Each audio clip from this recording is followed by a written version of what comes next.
నేత ముద్రగడ పద్మనాభం సీఎం జగన్ సమక్షంలో వైసీపీలో చేరిన సంగతి తెలిసిందే. ఆయన జనసేనలో చేరుతారనే ప్రచారం జరిగినప్పటికీ పవన్ నుంచి ఎలాంటి స్పందన రాలేదు. దీంతో ఆయన చివరకు వైసీపీలో చేరారు. ఈ నేపథ్యంలో ఈరోజు ముద్రగడ మీడియాతో మాట్లాడుతూ పవన్ పై విమర్శలు గుప్పించారు. పవన్ ను మార్చాలని తాను ఎంతో ప్రయత్నించానని చెప్పారు. గత ఎన్నికల్లో పోటీ చేసిన 2 చోట్ల పవన్ ఓడిపోయారని, ఈ ఎన్నికల్లో కేవలం 21 సీట్లకే పరిమితమయ్యారని అన్నారు. ఈ 21 సీట్లలో ఎన్ని గెలుస్తారో పవన్కే తెలియాలని చెప్పారు. పవన్ కు రాజకీయం తెలీదని ముద్రగడ అన్నారు. ఎన్నికల తర్వాత జనసేన క్లోజ్ కావడం ఖాయమని జోస్యం చెప్పారు. రాజకీయాల్లో సినిమా వాళ్ళను నమ్మే రోజులు పోయాయని అన్నారు. ఏదో ఆశించి తాను వైసీపీలో చేరలేదని, రాష్ట్ర ప్రయోజనాలే తనకు ముఖ్యమని చెప్పారు. రాష్ట్ర ప్రజలు ఆర్థికంగా బలపడాలని, కాపులు ఆనందంగా ఉండాలనేదే తన ఆకాంక్ష అని అన్నారు. పరీక్ష కేంద్రానికి వెళ్ళటానికి ఈ మా ర్యాలీ చాలా ఇబ్బంది కలిగించేస్తుందనే ఉద్దేశంతో అదొక కారణం అండి. అలాగే రెండోది, ముఖ్యమంత్రి గారి దగ్గర అంత ప్లేసు లేదు, సెక్యూరిటీ పాయింట్ ఆఫ్ వ్యూలో ఎంతమందిని ముఖ్యమంత్రిగా చూడడం కష్టమని చెప్పేసి అదొక మెసేజ్ రావటం అండి. ఎంతమంది రావాలి, ఎంతమందిని చూడాలి, ఎంతమందిని వచ్చినప్పుడు చూడాలంటే అందరినీ చెక్ చేయాలి, సాధ్యపడదండి. వారు వెళ్ళినది కూడా చెక్ చేయాలి, అసాధ్యం ఇది చెప్పడం వల్ల పిల్లల్ని భవిష్యత్తు దృష్టిలో పెట్టుకొని ముఖ్యమంత్రి గారి యొక్క మాటను దృష్టిలో పెట్టుకొని 14వ తేదీన వాయిదా వేసుకొని నిన్నటి రోజున వారి సమస్యలో చేరడం జరిగిందండి. అసలు ఫౌండర్లో నేను ఒకనండి. పార్టీ స్థాపనలో దురదృష్టం కొద్దీ కొన్ని శక్తులు వారితో నన్ను దూరం చేశారండి. అయినా ఈరోజు ముఖ్యమంత్రి గారు పిలుపు మేరకు మళ్ళీ వారిని చేరుకోగలిగారని చెప్పేసి చాలా ఆనందపడుతున్నానండి. పడ్డాం కూడా, మొత్తం మా కుటుంబం అంతా కూడా, నన్ను అభిమానించే వాళ్ళందరూ కూడా చాలా ఆనందపడ్డారండి. అయ్యా,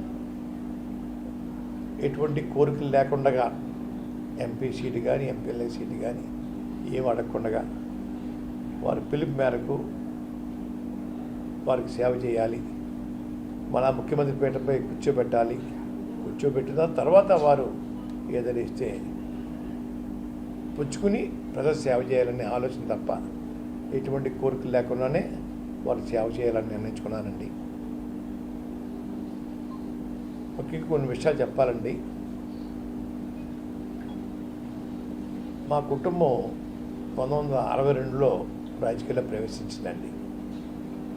సినిమా ఫీల్డ్లోకి 1951లో వచ్చాము. మేము 51లో నుండి మేము సినిమా ఫీల్డ్లోకి వచ్చేటప్పటికి ఇప్పుడున్న నటులు ఎవరో కూడా పుట్టుండరు అనుకుంటున్నాను నేను. అయ్యా, 62లో రాజకీయంలో వచ్చినప్పుడు కూడా వీళ్ళకి ఏబీసీలు కూడా రావండి. మా కుటుంబానికి రాజకీయ భిక్ష పెట్టింది బీసీ వర్గాలండి, దళిత వర్గాలు. మా కులంలో ఒక 5% అండి, అది కూడా పేదవారు మాత్రమే. ధనికులు అందరూ మాకు వ్యతిరేకమండి. ఈ పేదవాళ్ళ యొక్క, ఈ బీసీలు దళితుల యొక్క ప్రేమతోటి వారి భిక్ష మా నాన్నగారికి నాకు పెట్టడం జరిగిందండి. దేశంలో, రాష్ట్రంలో కాదు దేశంలో కూడా పత్తిపాడు నియోజకవర్గంలో ఉన్న మర్యాద ఎక్కడా ఉండదండి. మా తండ్రి గారిని బీసీ వర్గాలు చీరల మీద నడిపించిన సందర్భాలు ఉన్నాయండి. దళితులైతే రోజు ఎప్పుడు ఊళ్ళోకి వెళ్ళినా 20-30 బిందెలు నీళ్లు కాళ్ళ మీద పోసేవారండి. కొంతమంది అయితే పల్లెల్లో ఆ తండ్రి గారి కాళ్ళ మీద నీళ్ళు పోసి ఆ పల్లెల్లో నీళ్ళు అలా స్నానం చేసి మీద పోసుకునేవారండి. అటువంటి అభిమానం పొందిన కాన్స్టిట్యున్సీ అండి. వారి భిక్ష వల్ల ఈరోజు నేను ఈ స్థాయికి వచ్చానండి. దీంట్లో ఎవరు ప్రమేయం లేదండి. బీసీ వర్గాలు, దళిత వర్గాలు, మా కాపులో 5% ఉంటారండి. ఇతరులు అగ్ర కులాల్లో కొంచెం పేదవారు, వాళ్ళు ప్రేమతో వచ్చానండి. కానీ పోస్టింగుల్లో రకరకాలుగా పెడతా ఉన్నారు, బాధాకరం అండి. నేను రాజకీయాలు రావడానికి కాపులు కారకులు కాదండి. నేను ఎవరు అనుమతి తీసుకోవాల్సిన పని లేదు. రాజకీయాలు నా ఇష్టం అండి. మొలతాడు లేనోడు, లాగు లేనోడు నాకు రాజకీయ పాఠం చెప్తా ఉన్నాడు. చాలా తప్పు. నేను మా పత్తిపాడు నియోజకవర్గ ప్రజల పిచ్చతోటి రాజకీయాలకు వచ్చాను. ఇప్పటికే వారి పిచ్చే ఈరోజు గుర్తు వస్తుందండి. వారి పిచ్చతోటి ఎన్నో ఉద్యమాలు చేశానండి. కాపుల కోసం చేశాను, దళితుల కోసం చేశాను. నక్సలైట్కి సహకరించారని కేసు పెడితే అందులో 2-3 కులాలు కూడా ఉన్నాయండి. దళితులు ఉన్నారు, ముస్లిమ్స్ ఉన్నారు, ఇతర వర్గాలు కూడా ఉన్నారండి. వారికి కూడా సహాయపడ్డాను. ఇంకో విషయం చెప్తా ఉన్నాను. మండలం ఎన్నికలు వచ్చేయండి. ఎల్లప్పుడు మండలం ఓసీ అయిందండి. బీసీ వర్గాల దత్తులు గారు గెలిపించానండి. 10,000 మెజార్టీతో గెలిపించాను. అలాగే రెండోసారి మళ్ళీ ఓసీ అయిందండి. దళితుల్ని ఓసీలో మండపెట్టం చేశాను. ఇంకొకసారి సర్పంచ్ పదవి ఓసీ వస్తే బీసీ వర్గాన్ని గెలిపించానండి.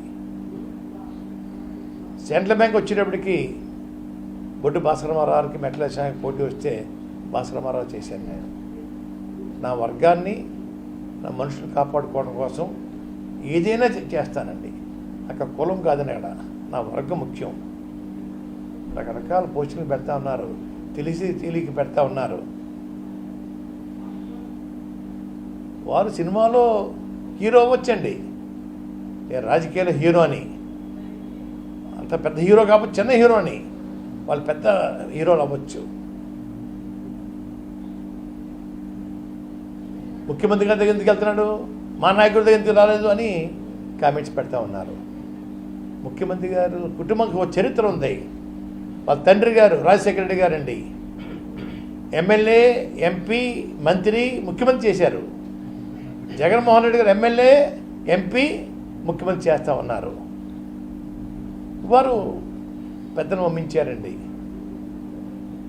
మిథున్ రెడ్డి గారిని, కాకినాడ ఎమ్మెల్యే చంద్రశేఖర రెడ్డి గారిని, కాకినాడ ఎమ్మెల్యే గీత గారిని, మాజీ మంత్రి ప్రెసిడెంట్, పార్టీ ప్రెసిడెంట్ కన్నబాబు గారిని పెద్దలు పంపించి నన్ను పార్టీలోకి ఆహ్వానించారండి.